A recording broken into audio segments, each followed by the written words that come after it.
Baik, Assalamualaikum warahmatullahi wabarakatuh. Pada kesempatan ini saya akan menjelaskan mengenai rancangan faktorial. Apa itu rancangan faktorial? Kita bisa lihat di slide. Rancangan yang dilakukan atau percobaan dilakukan secara faktorial adalah suatu percobaan yang perlakuannya terdiri dari semua kemungkinan kombinasi taraf dari beberapa faktor. Jadi bisa 2 faktor, bisa lebih. Jadi kombinasi taraf dari 2 faktor atau lebih. Dengan kata lain, percobaan faktorial dijadikan dengan perlakuan yang merupakan komposisi dari semua kemungkinan kombinasi dari taraf-taraf 2 faktor atau lebih. Misalkan 2 faktor A dan B, A-nya ada 2 taraf, B-nya ada 2 taraf, maka kombinasinya adalah A1, B1, A1, B2, A2, B1, dan A2,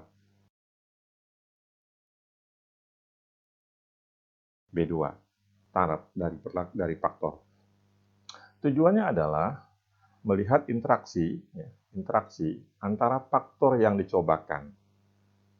Jadi misalnya faktor A dan faktor B yang kita lihat adalah interaksi dari faktor A dan faktor B, atau biasa kita tulis menjadi AB atau interaksi. Ada kalanya kedua faktor tersebut saling sinergi terhadap respon, saling menguatkan, Namun ada kalanya keberadaan salah satu faktor itu menghambat kinerja dari faktor lain. Ada kalanya seperti itu, sehingga nanti kita bisa lihat pola interaksinya seperti apa. Adanya kedua mekanisme tersebut cenderung meningkatkan pengaruh interaksi dari kedua faktor.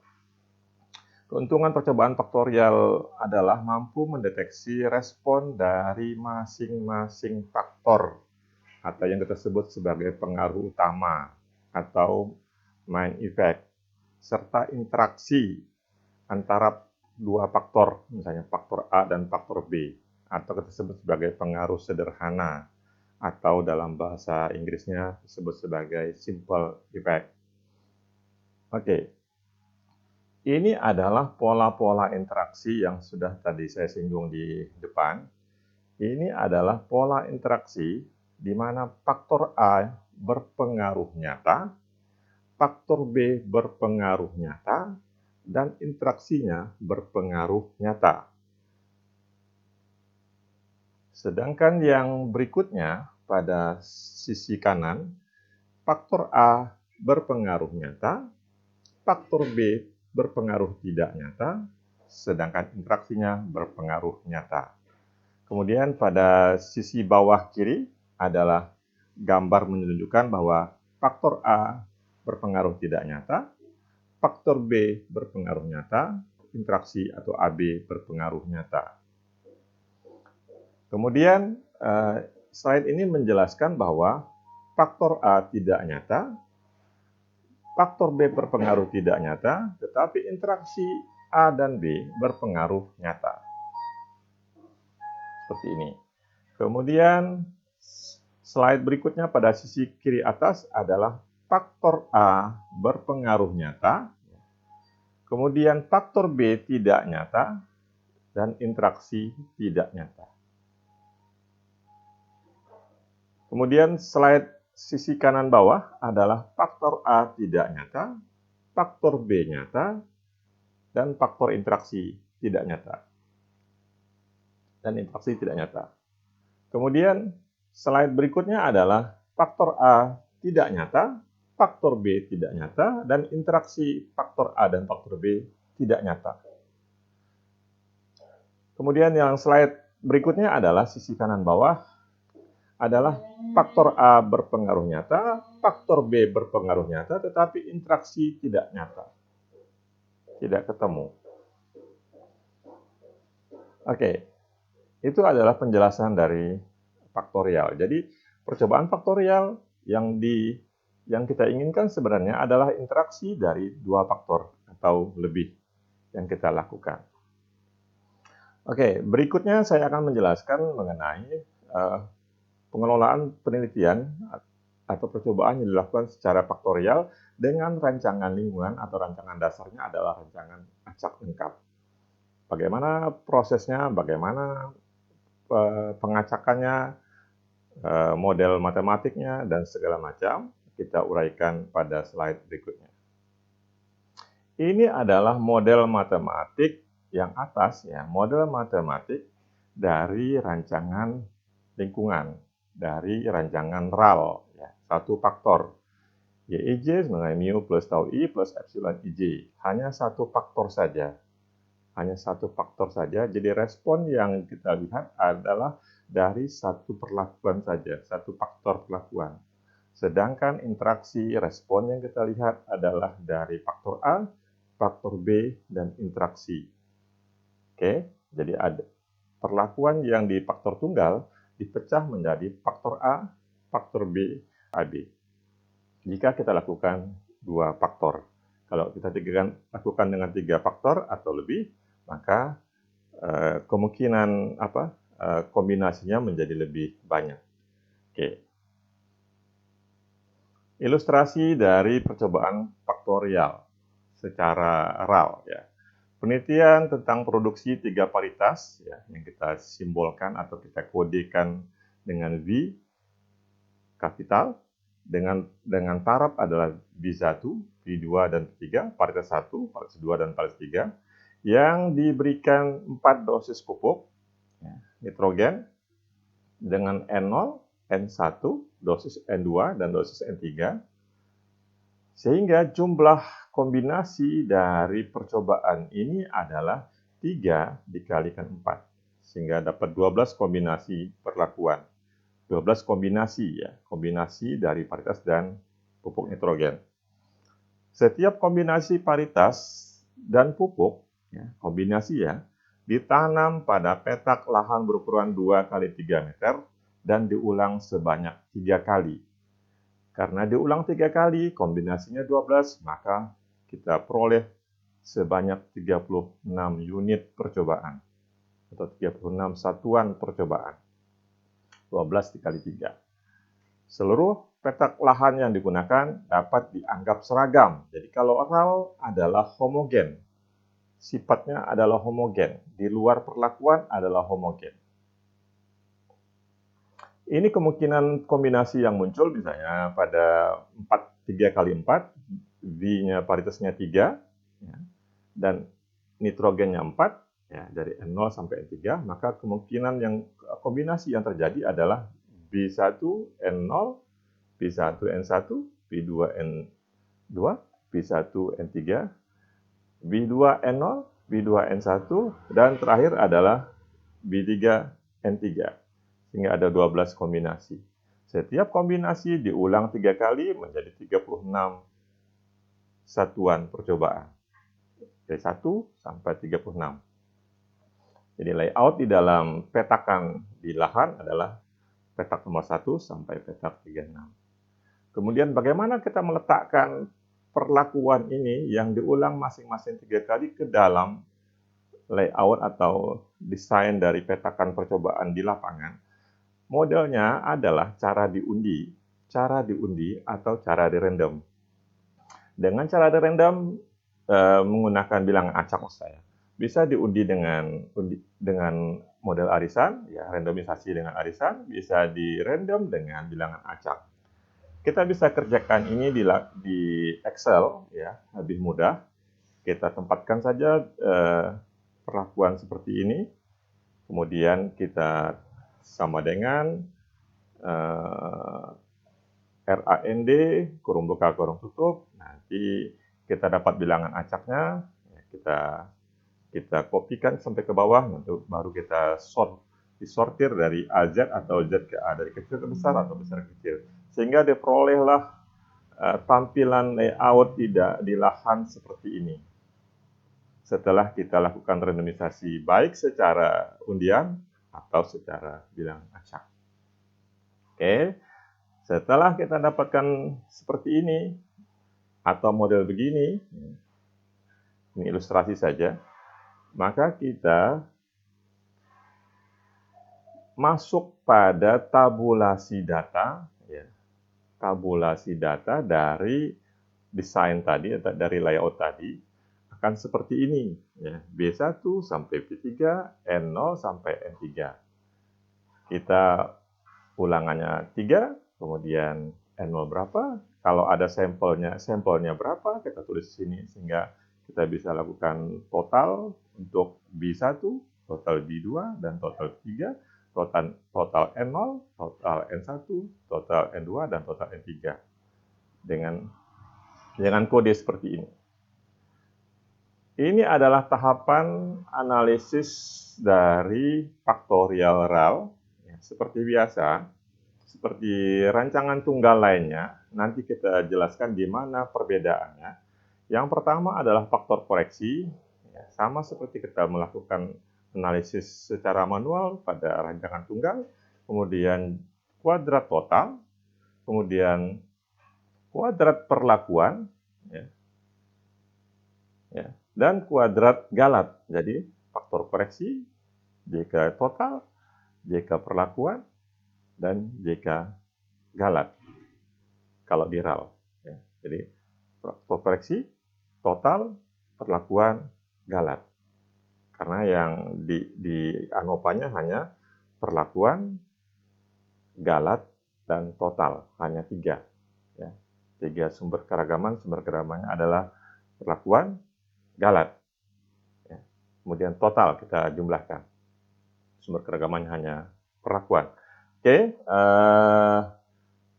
setelah kita memahami RAL, maka kita pada faktorial RAL perlakuan tadi dipecah menjadi faktor A dan faktor B jika dia dilakukan 2 faktor.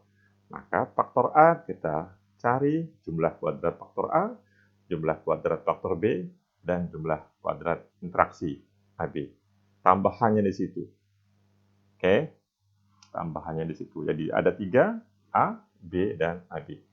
Oke, ini adalah ANOVA ya, dari faktorial RAL dengan derajat bebas ya, perlakuan AB-1, ya, A-1, B-1, AB adalah A-1 dikalikan B-1, kemudian galat adalah AB dikali R-1, kemudian total adalah ABR-1.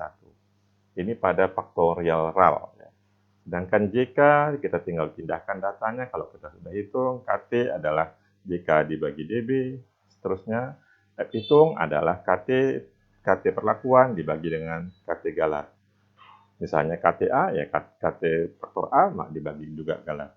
Kita masuk pada contoh dari analisis secara manual. Baik, misalkan perlakuan pupuk ada 3, kemudian kapur K ada 3, diulang 4 kali, maka data pengamatan kita buat seperti ini. Setelah kita rata-ratakan dari beberapa sampel, kemudian langkah berikutnya kita adalah menghitung, membuat total dari P. P1, K1, totalnya 190, P1, K2, totalnya adalah 203, P1, K3, ditotalkan 66 tambah 57 tambah 50 tambah 50, totalnya ada 223, sehingga sampai pada P3, K3, 73 tambah 77 tambah 77 tambah 65, totalnya adalah 292. Kemudian, nilai total dari masing-masing kombinasi perlakuan kita totalkan lagi untuk mendapatkan nilai total keseluruhan sebesar 2081. Oke. Langkah pertama di dalam pengerjaan faktorial RAL secara manual adalah menghitung faktor koreksi adalah 2081 adalah total general dipangkat 2 dibagi A kali B kali R. A-nya ada 3, B-nya ada 3, 3 kali 3 9, R-nya ada 4, 36. Sehingga dapat angka seperti ini. JK total adalah seluruh nilai pengamatan pada hasil penelitian dari 56, 45, 43, pangkat 2 semua sampai kepada 66. Oke. dikurang dengan faktor koreksi. Kemudian JK perlakuan adalah total dari kombinasi perlakuan 190 pangkat 2, 203 pangkat 2 sampai 292 pangkat 2 dibagi dengan ulangan. 4 dikurang dengan faktor koreksi. Nilainya sekian. Kemudian JK galat adalah JK total dikurang dengan JK perlakuan. Kita peroleh nilai JK galat. Ini seperti kita mengerjakan rancangan tunggal berfaktor 1, RAL berfaktor 1. Seperti ini. Lalu di mana modifikasi untuk faktorial RAL? Karena perlakuan ini dipecah menjadi faktornya, maka kita harus mencari JK untuk faktor pupuk dan JK untuk faktor kapur serta JK interaksi. Bagaimana kita melakukan analisis secara manual dengan faktorial RAL seperti ini, maka kita memerlukan tabel 2 arah yang nilainya kita peroleh dari total perlakuan kombinasi P1, K1 yang kita peroleh dari tabel di atas, kita masukkan ke sini 190 sampai pada P3, K3 menjadi 292. Kemudian total P1 kita jumlahkan 190, 203, 223 mendapat 616 sampai pada P3 K1 kita totalkan mendapatlah total dari P3. Sementara yang ke bawah ini adalah total dari K1, total K2, total K3. Lalu nilai ini untuk apa? Nilai ini kita pakai untuk melakukan perhitungan JK pupuk. JK pupuk adalah 616 pangkat 2, 692 pangkat 2, 773 pangkat 2, dibagi dengan ulangan 4, dibagi dengan K. Karena kita menghitung pupuk, maka kita bagi dengan faktor keduanya K. 4 kali 3, dikurang faktor koreksi, hanya sekian. Hal yang sama JK kapur, kita kapur K1 pangkat 2, K2 pangkat 2, dan K3 pangkat 2, dibagi dengan ulangan dikali dengan faktor P. Faktor P-nya 3 dikurang faktor koreksi nilai sekian. Sedangkan JK interaksi PK ya, atau AB pada contoh di atas adalah JK perlakuan dikurang JK pupuk dikurang JK kapur. Angkanya sekian. Setelah itu kita masukkanlah nilai yang kita hitung tadi secara manual ke dalam tabel analisis keragaman atau disebut sebagai ANOVA, analisis ovarian. Perlakuan, pupuk, kapur, interaksi, galat, total. Perlakuannya 3 kali 3 dikurang 1, 8. Pupuk 3 dikurang 1, 2. Kapur 3 dikurang 1, 2. Interaksi 2 kali 2, 4. Ya. Galat, lihat rumusnya tinggal kita hitung. AB, ya AB berarti 9, 3 kali 3 dikurang R-1, R-nya 4 dikurang 1, 3, jadi 9 dikali 3, 27. Total tinggal dijumlahkan 8 tambah 27, dapat 35. Atau kita bisa juga hitung A-nya 3, B-nya 3, R-nya 4, berarti 36, dikurang 1, 35. Nilai JK kita pindahkan ke dalam tabel ANOVA seperti ini. Kemudian KT kita bagi dengan JK dibagi DB, dapat KT. Selesai kita sampai KT galat. KT galat adalah JK galat dibagi dengan DB galat, dapat angkanya 25,17. Berikutnya kita menghitung hitung pada faktor P dengan cara membagi KT pupuk 513,70 dibagi dengan 25,17, dapat 20,40. KT kapur 77,53 dibagi dengan 25,17 di KT galat adalah 3,08 dan KT dari interaksi PK adalah 191,36 dibagi dengan KT galat 25,17 dapatlah 7,60.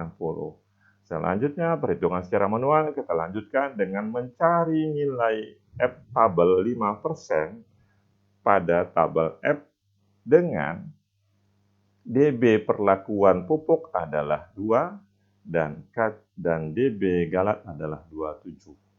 Kita cari 227 dapat 3,44, sedangkan interaksinya 427 kita cari dapat 2,76. Selanjutnya kita bandingkan pada tabel ANOVA ini F hitung dengan F tabel. Jika F hitung lebih besar dari F tabel, maka dikatakan berpengaruh nyata, kita kasih 1 bintang seperti ini. Sedangkan F hitung dari kapur tidak nyata karena lebih kecil, dan interaksi 7,60 lebih besar daripada 2,76, maka dia kita katakan berpengaruh nyata. Kasus ini adalah pupuknya nyata, kapurnya tidak nyata, interaksi nyata. Kasus ini kita bisa lihat dari model atau pola interaksi yang terjadi yang kita uraikan di atas adalah faktor A nyata atau faktor P nyata, faktor B atau faktor K di sini tidak nyata, dan interaksi nyata. Selanjutnya di dalam ketentuan faktorial, apabila interaksi berpengaruh nyata atau simple effect berpengaruh nyata, maka yang kita lakukan analisis uji lanjut adalah yang simple effect atau interaksi. Sementara main effect-nya kita tidak perlu interpretasi atau kita abaikan saja. Jadi yang kita lakukan adalah uji interaksi. Selanjutnya kita menghitung KK dan menghitung nilai kritis dari uji beda yang kita pakai. Katakanlah kita menggunakan uji BNJ, maka uji BNJ interaksi yang kita lakukan seperti ini. Ini adalah contoh dari analisis data dengan software Minitab yang kita lakukan ya, pada paritas dan pupuk dan interaksinya. Pada hasilnya V-value atau hitungnya adalah 0,31 dengan V-value tadi F-value dengan V-value 0,77737, artinya berpengaruh tidak nyata karena lebih besar dari 0,05, sementara P juga tidak nyata dan interaksi juga tidak nyata. Maka model atau pola interaksinya adalah gambarannya seperti ini yang seperti kita jelaskan pada slide di atas. Sementara model lain atau contoh lain adalah faktor B tidak nyata, faktor paritas tidak nyata, faktor pupuk nyata. Karena B-value dengan 0,014 lebih kecil daripada 0,05. Sementara interaksi tidak nyata. Maka modelnya atau polanya seperti gambar seperti ini.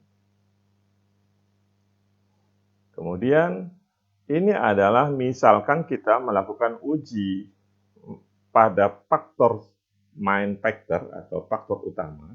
Misalnya yang kita uji adalah faktor pupuknya misalnya. Maka hasilnya seperti ini dengan menggunakan uji cuki pada software Minitab. Jadi faktor P4 berbeda nyata dengan P1, tapi berbeda tidak nyata dengan P2, P3, dan P0. Kemudian ini adalah contoh analisis data dengan Minitab lagi. Pada uji kombinasi paritas dan pupuk, seperti ini. Maka B2, P4 berbeda nyata dengan B2, B1, tetapi berbeda tidak nyata dengan seluruh perlakuan kecuali B2, B1. Ini adalah contoh uji beda nyata jujur yang kita lakukan dengan menggunakan tabel 2 arah pada pupuk dan kapur P1, P2, P3, K1, K2, K3, nilai kritisnya kita hitung tadi, lalu kita kasih kodifikasi seperti ini. Seperti dijelaskan pada rancangan berfaktor tunggal. Kita bisa lakukan uji secara mendatar saja, kemudian bisa juga menurun saja dengan notasi A kecil dan A besar, atau kita bisa lakukan notasinya cukup menggunakan satu notasi, tetapi kita lakukan secara mendatar dan menurun sekaligus. Akhirnya kita bisa melihat bahwa P3K3 adalah adalah berbeda nyata dengan P2K3 dan P1K3, tetapi berbedanya tidak nyata dengan P3K2, tetapi berbeda nyata dengan P3K1, dan seterusnya. Saya kira demikian penjelasan mengenai analisis data dan faktorial pada rancangan acak lengkap. Terima kasih.